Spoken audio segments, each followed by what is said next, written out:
I am just finishing up the end of another week. Today, Saturday, long run. Well, not really a long run. I was scheduled to do 3 miles, and one of them was a fast mile, just to see how much speed I've increased. And I'm following the Jeff Galloway method, so I like to do his magic miles, which are, again, it's just a fast running mile. See how far you can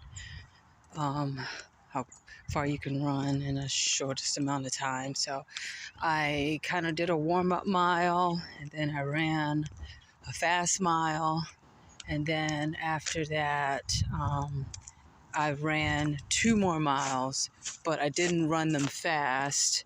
I just kind of ran at a little faster than an easy pace for me.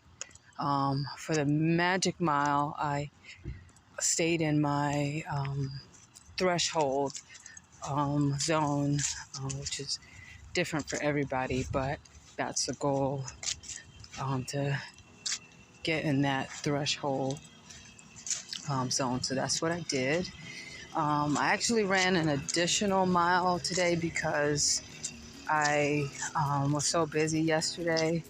I didn't get a chance to do my workout yesterday. I didn't get home until after 7 yesterday, and I left yesterday morning around 5:30. So it's a long day for me, and I didn't get a chance to squeeze that workout in anywhere in between. So that's what I did. I tacked on an extra mile. It was an easy mile, but I don't really like to do that because I don't feel like it helps me in the long run to change the workouts, or skip workouts and tack them on to another day.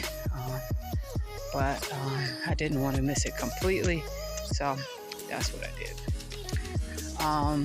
This week I did a total of, I think, 9 miles, and I still did my normal strength training workout. I'm going to keep doing my same strength training workout that I do Monday, Wednesdays, and Fridays for the whole training period of the marathon, because in the past I've found that it kind of hinders me if I'm changing my strength training workouts and at the same time that I'm training for a marathon. It seems like it's too much, for my body. So I keep one thing the same, which is the strength training. I keep that the same the whole time that I'm training for the marathon. And then after the marathon's over, then I'll start switching up my strength training routines like I usually do. But that was it for this week, and I'll see you next time.